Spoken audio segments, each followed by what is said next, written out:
Hey, what is up guys? So you remember that card Zarc that we talked about that was super strong, and I thought this card was going to be difficult to pull off just like a lot of you guys, but the thing is you could make Zarc with one card, which is pretty broken because the card comes out, gets rid of everything, and then it has a decent amount of immunity. Yeah, you have that Utopia card that can get rid of it, but let's go ahead and just watch some replays in action over here. Then I'll give you guys a deck profile so you guys can mess around with the deck yourself. But anyways, pretty decent little play by this guy over here. He makes a first turn of Cyberdragon Infinity. Playing some Dino Mist here in 2016. I remember when this deck was super hot, but you know, obviously it lost its popularity over time. But nonetheless, we got this play over here. He's going to go ahead and attempt to activate Chaos Zone. Cyberdragon Infinity is going to go ahead and negate that. And here's where the broken play comes out. Odd Eyes Fusion. One card Supreme King Zarc. That is absolutely crazy. I want to say maybe that the Odd Eyes Fusion will be getting banned or something, because I see a lot of players complaining about this in the future easily, because I mean, look at this turn one like board that this guy was able to throw out, and the other guy had a Cyberdragon Infinity. He cleared the board. It didn't really matter as long as he was able to activate Odd Eyes. You just win. Really strong stuff indeed. And on top of this, this card already has a good effect, but if it dies, it now becomes a pendulum. So that is just really strong. I know the other guy's playing Dark Magician. It's completely irrelevant what he's playing, because you know, once this card comes out, a lot of decks that can't like just go into a like lightning, they'll just lose relatively quick. And there's a different amount of replays that run different amount of cards and different builds. So I just want to showcase off a little bit of like everything so you guys can try it out yourself. There's actually a build that completely destroyed someone's extra deck, which we'll get into. But nonetheless, guy goes for a first turn Starving Venom Fusion Dragon, and then he's got the Rosemary. So a decent little field. I know it's a Row Mages at the end of the day, but hey, you know what? This card does not care about what field your opponent has, unless of course that field says you can't special summon. But look at this. I just feel like this is a little bit unbalanced, a little bit OP. A one card Dragon Zarc. I don't know about you guys, but I think that's pretty overpowered. I think it needs a nerf, but you guys can let me know what you think about it. Is this OP? Because look at this. One card clearing the entire board, and then you have a 4K beater that is immune to a lot of things. It can't be destroyed. Look, watch this play over here. He's got the Regeki in hand, but we'll see that very soon. Cards of Demise. So this guy's probably playing cheese anyways, but this card is immune because it has that effect where it cannot be targeted or destroyed by an opponent's card effect. So he can't even use the Regeki even if he wanted to. One of these replays, someone activates a Regeki because maybe it was a newer player. He didn't know what the card did because this card just came out recently. But anyways, we see a first turn play over here from an ABC player. Pretty decent little play. He's got a Solemn Strike, a ABC Dragon, and a Cyberdragon Infinity. That's a pretty optimal turn one play. You can't really ask for more in a ABC deck that is also running Galaxy Soldier. But anyways, he's going to go ahead and negate the effect of the Pendulum, which I'm sure he's going to regret that once the guy goes ahead and activates the Odd Eyes. Look at this. He actually got rid of his Pendulum skill with the Solemn. He actually still has a Cyberdragon Infinity, still has a Buster Dragon. He can't target it, so he can't really make use of that ABC because it can't be targeted. Gets rid of everything, and the other player has to top deck. He has a Regeki, but yeah, this card can't be destroyed. That's overpowered. One card completely destroying your opponent's board, and then you have immunity. So I don't know. I feel like, guys, we might be looking at a format where like some of the stuff that's like fan favorite anime status is actually pretty viable in the game if you want to be competitive. Because as you guys can see, it's just like a one card, I'm going to win the game. And that forces them to make a, you know, Utopia. And if the deck can't make a Utopia, they're put in really bad scenarios where they're going to have to defense up. And as we can see, it's not really too good to defense up against this deck because the deck is very aggressive. Even after a Solemn Strike, he's still able to make plays even after Cyberdragon Infinity. And he technically still had an ABC Dragon to use, but it didn't really do him any good. But we see a Clearwing Synchro Dragon Maid, and I'm going to showcase off a few replays that don't actually make the King Dragon Zarc, just so you guys can see what else you can do in the deck. You don't have to go for those linear plays. It doesn't always have to be just Odd Eyes Fusion. Look at this. He just finished off his opponent. Well, granted, his opponent over here tried to fairy tale him, but it didn't work out. But anyways, yeah, we got some more replays, and I want to showcase off like this Monarch build. It just wrecks someone's extra deck, and it's okay.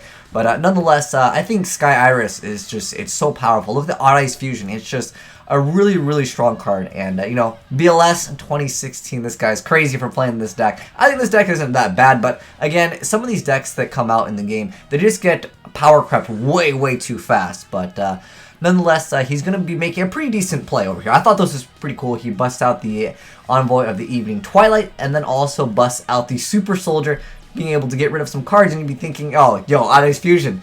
There you go. That's all you need. It's like a one-card instant win, and that's pretty crazy. And it also fills up your extra cards in the graveyard. So what you're able to do with that is you can tactically run other cards like Medion, the Time Lord, so you guys can try and mess around with that. I think I want to try out one Medion just because it would be an extra additional play that you can follow up with after Supreme King Dragon Zarc. You can kind of finish off your opponent, even though this already has 4,000 attack. I think it'd be extra cheeky just to throw out another 4K beater so you can just, you know, finish them off. Because once this card comes out, it's pretty much going to be game for most decks. They're not going to have a response to it if the card gets summoned, and obviously it's game over for him. But anyways, we got, again, more different replays. And I actually really liked this play over here. This was an interesting mix-up. Now, unfortunately, in the OCG, you can't really play Wind Witches anymore. After that ban list that we got a few days ago, we had one of their cards hit pretty hard, which was the Speedroid engine. That got hit, so rip Wind Witches if you wanted to play them in TCG. I'm sorry if they get hit by the ban list. We'll have to wait and see, though, what the TCG ban list looks like. But anyways, he's going to go ahead and flip down the Iris Magician over here, making that Raideen the Elyon Beast. And he's going to go ahead and activate the Summoning Magic, going for another Elyon Beast, and he's going to go ahead and destroy it. He's going to be able to search a card, take some damage to the face, but it's going to be fine.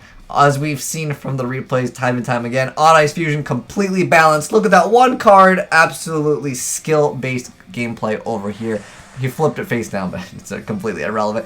Look at this. After the play, you can just go off. Like, your opponent doesn't have a response to it, and his opponent just quits, which, yeah, granted, it was going to be game anyways. But, yeah, this is pretty crazy stuff. I think it's getting a little out of hand with the amount of power creep going on. But like I said, you guys let me know your thoughts down below.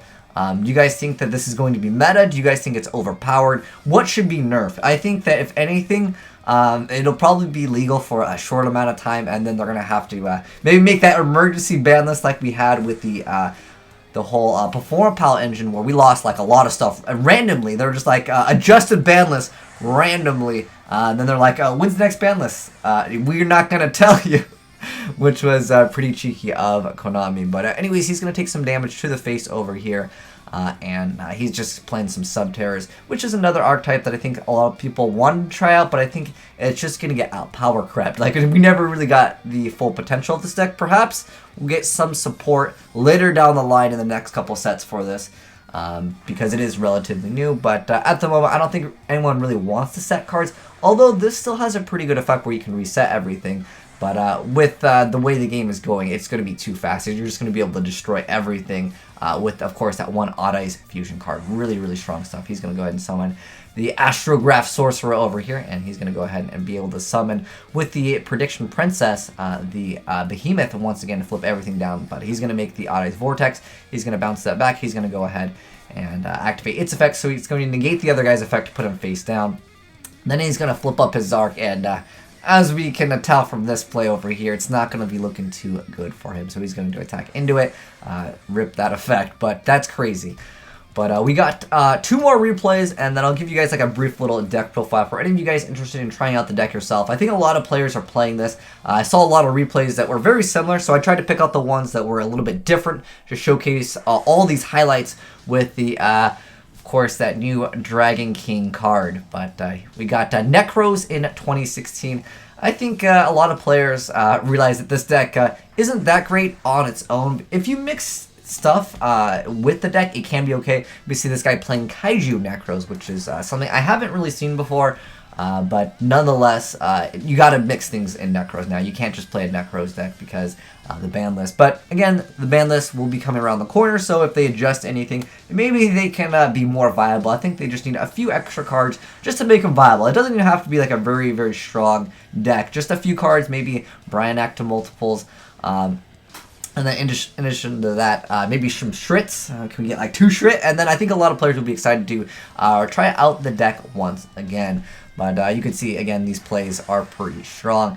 But, I mean, I think next format, if you're not going to be playing the King Dragon Zarc deck, I think side decking some of the Kaijus is probably a good idea because that's a really, really threatening card. But I feel like the problem that I have with the idea of side decking Kaijus is that you might just lose anyways because you might not get that turn to summon your Kaiju because they're going to blow up everything and it's going to be immune to being destroyed or targeted. So it's going to be difficult for a lot of decks to combat that can't go for those rank 4 plays. Back in like the Satellar Knight days, that's what everyone was playing, you know, rank 4 spam decks. But we see a Valk over here on board. And he's going to go ahead and get Kaiju'd once again. You can see that it works kind of well to mix in Kaijus with the Necros over here. He's going to go ahead and a Pendulum once again. And I think Pendulum summoning is very resilient. If you're playing a grind game, Pendulums have a huge advantage because they can usually outgrind you. Granted that is if they have their scales set up, so they can go ahead and do so. He's going to go ahead and tribute and just go for that Supreme King Dragon. Just get rid of everything. Really, really strong stuff. But he's going to go ahead and cycle. He's going to go ahead and activate the Pendulum Graph of Space-Time over here. So your opponent can't target spellcaster type monsters you control with trap effects. And then you can target one Magician Pendulum monster in your monster zone and one card your opponent controls, and you can destroy both of them.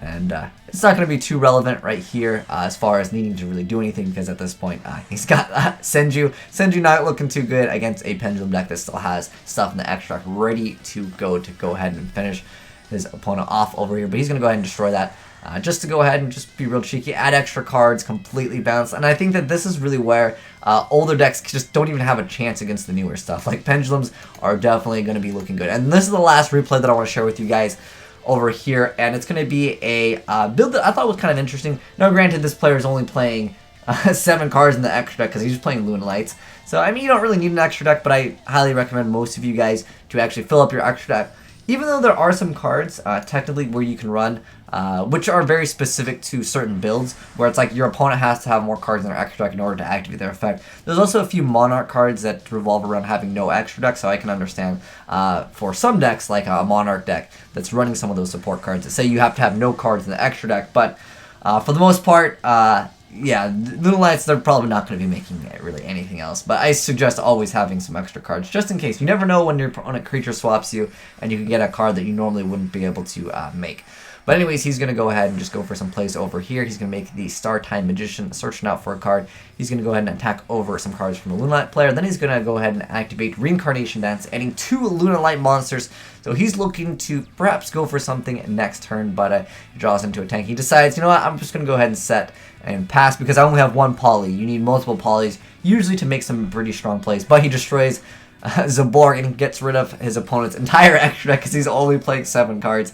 It didn't really matter though. If you ruin some of the Luna Light combos, like the key card, just like you would ruin some key cards in a Synchro deck, like getting rid of the Formula Synchro and the Librarian and the other level 5 that they're playing to make the Quasar, yeah, they're just going to lose anyways. But nonetheless, pretty crazy to see that someone's playing Zaborg, mixing that in this, and I just want to give you guys that variety in gameplay. As we know over here, once the Dragon Zarc comes out, it's all over for this guy playing the Luna Lights. Because what are you going to do with Luna Lights at this point with no extra deck? Like, unless you have like 5 Axis of Spares that you're going to be able to equip, I don't think it's going to be looking too good.